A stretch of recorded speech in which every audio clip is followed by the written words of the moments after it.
Perkenalkan, nama saya Aleditya Hidayat.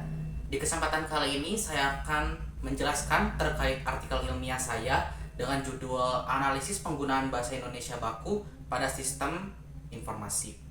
Tentu saja dengan adanya perubahan zaman ini, permintaan ataupun demand terkait produk-produk dan jasa teknologi meningkat. Nah, dengan adanya peningkatan permintaan ini, diperlukan adanya sumber daya manusia yang dapat memumpuni permintaan tersebut.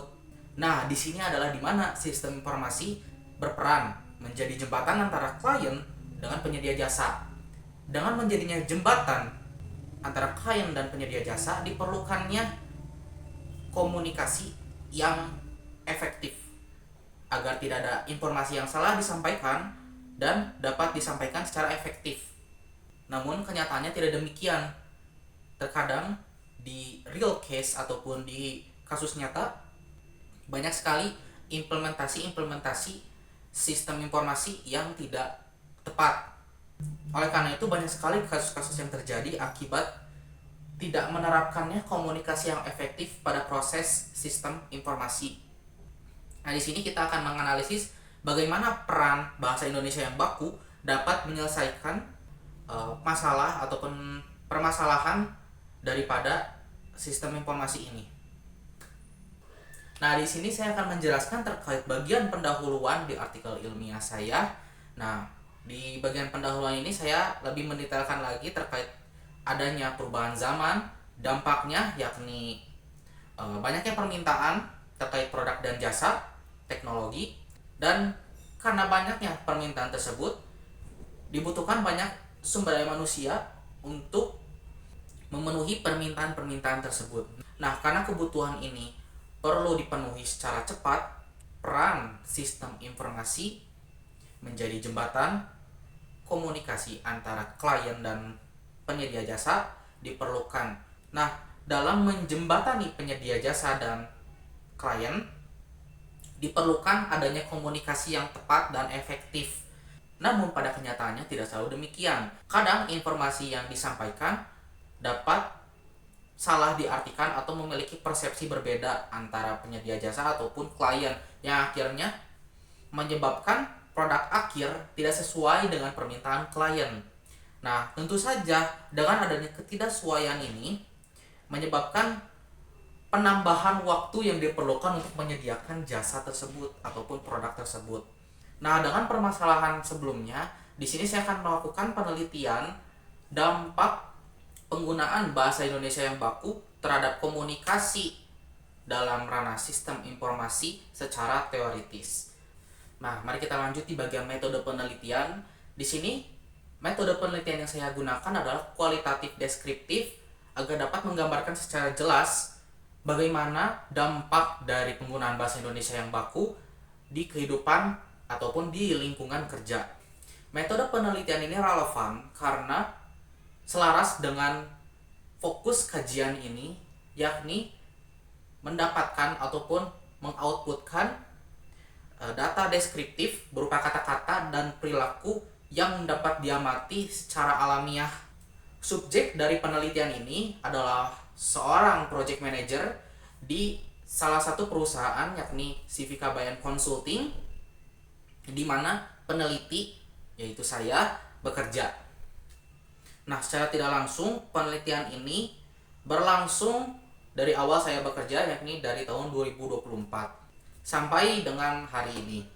Nah, teknik pengumpulan data yang saya gunakan di sini adalah observasi partisipan, di mana peneliti terlibat langsung dalam proses penyediaan jasa sebagai tim teknis dan sebagai pengamat penggunaan bahasa Indonesia yang baku terhadap proses komunikasi yang terjadi, baik itu dari penyampaian kebutuhan klien, penyampaian informasi ataupun planning dari project manager terhadap tim teknis, dan penyampaian hasil akhir daripada produk. Nah, dengan teknik pengumpulan data seperti ini memungkinkan pengamatan secara dekat dan lebih akurat.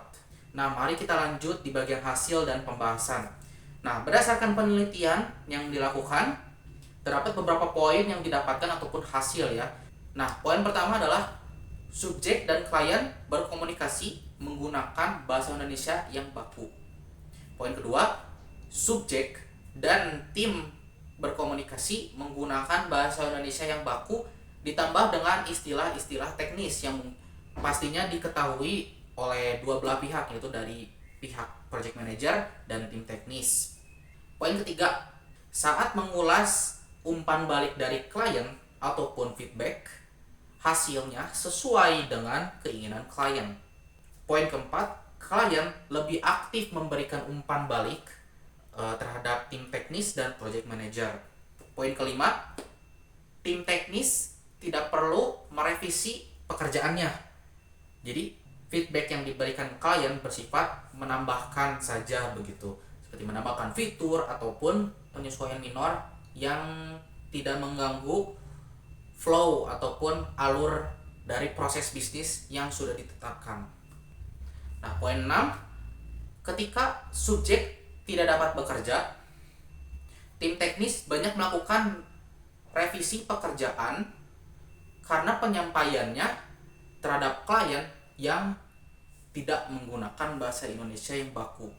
Akibatnya adalah menyebabkan tadi perbedaan persepsi antara klien dan tim teknis yang menyebabkan yaitu produknya tidak sesuai dan akhirnya harus dilakukan revisi kembali.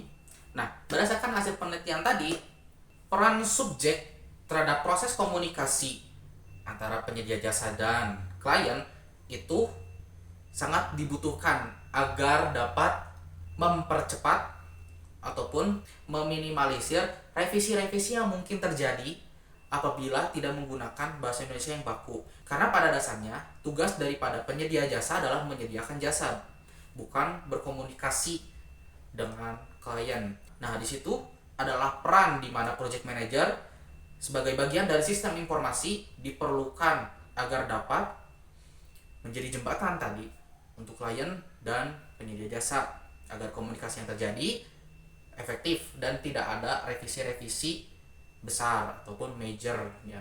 Nah, peneliti juga melakukan observasi di luar dari observasi langsung, yaitu peneliti melakukan observasi lewat jejaring sosial. Nah, di sini poin satunya, rata-rata 2 dari 5 proyek tidak mencapai tujuan awal dan sekitar setengah dari proyek yang gagal tersebut terkait dengan komunikasi tidak efektif. Dikutip dari Project Management Institute atau PMI, The Essential Role of Communication 2013. Poin kedua, 135 juta dari setiap 1 miliar anggaran proyek berada dalam posisi beresiko dan 56% atau 75 juta dolar dari jumlah tersebut beresiko karena komunikasi yang tidak efektif. Di sini dikutip juga dari Project Management Institute PMI di sumber yang sama, The Essential Role of Communication 2013.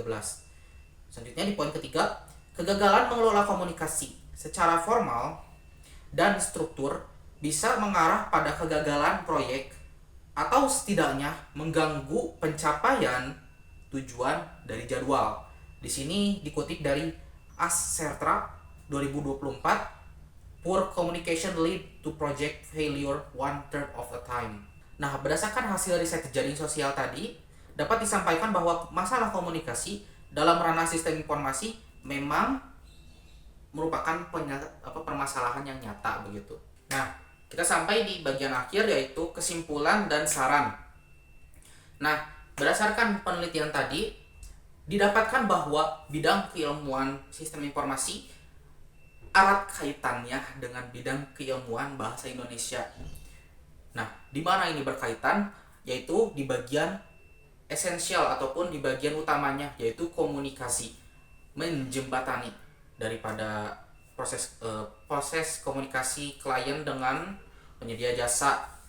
Karena apabila tidak ada bidang keilmuan bahasa Indonesia, yaitu penggunaan bahasa Indonesia yang baik, komunikasi yang efektif, dapat menyebabkan komunikasi yang terjadi ataupun informasi yang disampaikan salah ataupun berbeda persepsi yang pada akhirnya dapat mengganggu proses utama dari sistem informasi, yaitu menjadi jembatan informasi tadi antara klien dengan penyedia jasa. Nah, dengan demikian bidang keilmuan bahasa Indonesia dan sistem informasi erat kaitannya dan tidak bisa dipisahkan. Oke, sekian dari saya. Mohon maaf apabila ada salah-salah kata. Terima kasih.